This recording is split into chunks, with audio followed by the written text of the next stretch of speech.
When I first came to the Hereford Academy, the students were not focused on learning. They were more involved in the social aspects of school.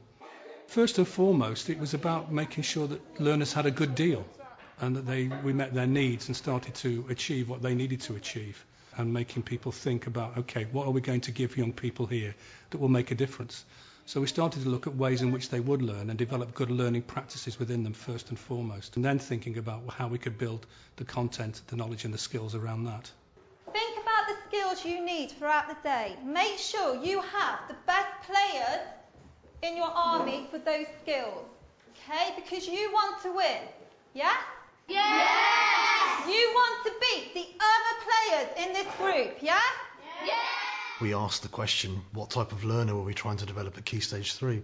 And for a more sustainable approach, we looked at starting what we considered would be disciplined innovation, which was about initially identifying an approach that would be right for our students, researching and discovering the sort of approaches that were out there, and reading up on those, visiting places, observing it in action, and tailoring it to our needs, which involved wholesale planning, piloting, and most importantly evaluating and then continuing to refine those methods. For distributed leadership, we needed to empower everybody, particularly the leaders that I worked with initially, but also the staff in the classroom and the students. They needed to be powerful about their learning. They needed to make choices.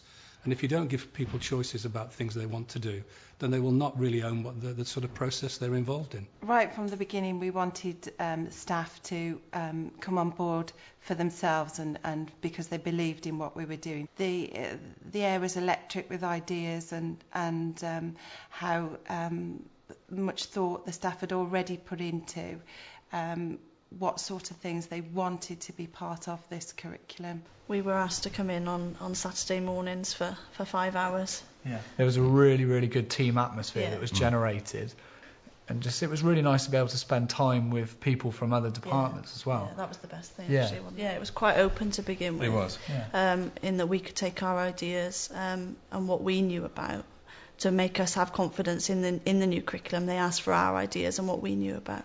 Yeah, I think that their initial point was to say, actually, do whatever you like. Yeah. See it as an open book, a completely new curriculum. What would you like to do if you were given a certain amount of time to deal with certain aspects of your subject, and then link it to other subjects? I mean, the first project I did was about sport. I didn't do one based on art or IT or anything else. It was all about sport. So it was just a case of sort of freedom to think, really. What we did initially on the first Saturday was put them into loose cross-curricular dimensions. And the staff were able to identify that there was interesting aspects that they could tease out, and the three they teased out, which eventually became the focus for the 3 project days, were heroes, which was about uniting subjects such as PE, English, ICT, PSHE and learning to learn under an idea of developing a sense of personal effectiveness in students, and hence the title Heroes. Heroes is where we're trying to find the hero within us. When we do like PE and stuff, you get to work with your friends more closely, and to say if you're not good at a subject, then at least this is like open, more open. It makes it fun. Yeah, You learn it's about, very fun. Yeah, you learn about more like personal and inner kind of stuff. The physical education in our school is the heart of the school. It's always been a success.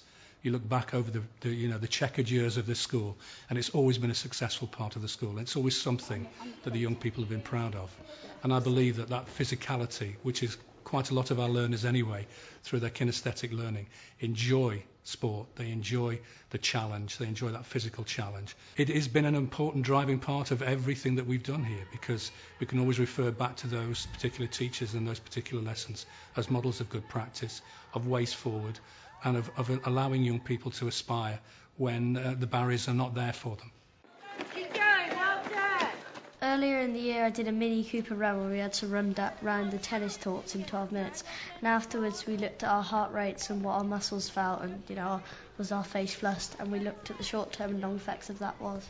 For 5 minutes you're going to reflect on now how your body feels after exercise. What actually happens to your skin? It turns red. Yeah, because mine and yours has gone red. It turns red because of the blood. Yeah, and it starts sweating as well, doesn't it? Heroes has got better as the year's gone on because I've thought about what the learners are learning and what we're actually managing to get through in the time that we've got them. When we started thinking about the curriculum that we were going to put together with the staff, we identified 4 aspects that we wanted to have it constructed around. Primarily citizenship. We wanted citizenship to be running right throughout everything, particularly the active side of citizenship. And we wanted all the projects to unite around that approach. We also wanted the learning to be personalised, so students would be given the opportunity to develop themselves as well as broader aspects of learning. We also wanted there to be links with the local community too, which have been evolving over time. And along with that, we wanted them to be built around the assessment blocks of the competencies we identified, which we now call super skills, but also the 5 R's, as we refer to as magic attitudes.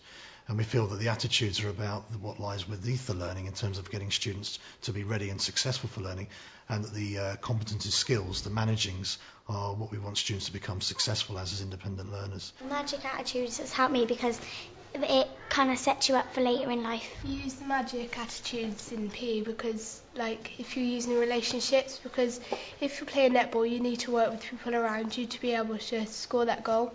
And resilience, you need to carry on trying. If you don't score, you've got to keep persevering.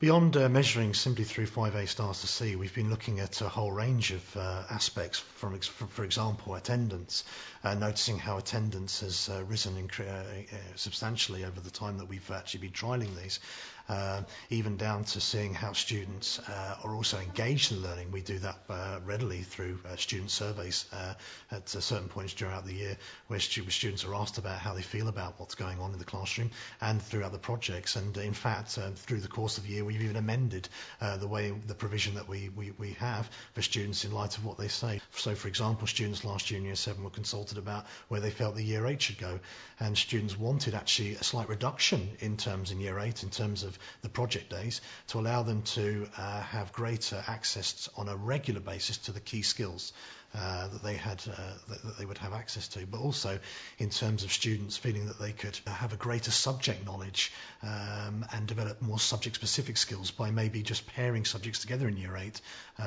with 2 together. So, for instance, science and PE. There are so many different aspects to science and so many different aspects to PE that quite naturally go together.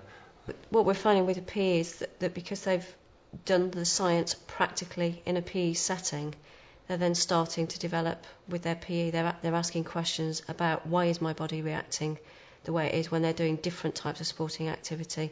So it's extending in both directions with both departments. We've found that the children's ability to analyse and observe has gone up, and we've found that their ability to use health and exercise has also gone up. We're finding that we're getting more children taking part in extracurricular activities. We're getting students through the Student Sports Council and through the Students' Council coming to us saying, we would like to try these activities at lunch times and break times. Can we do more activities before school? Can we do Fridays? What about holiday clubs? So it's moving the number of students engaging in extracurricular participation for us quite significantly. Having a say in curriculum is good because otherwise, if you don't get to say what you feel, you will just have lessons and then you won't like them and you won't learn anything. So if you get a say, then you'll has your opinion, and it will possibly make you work better because it's how you like to learn. Now we're creating a learning environment that we're actually learning in as well, and it's marvellous. The curriculum has been made real and it's been brought to life, and that's the key for the students. They can see a point in what they're doing.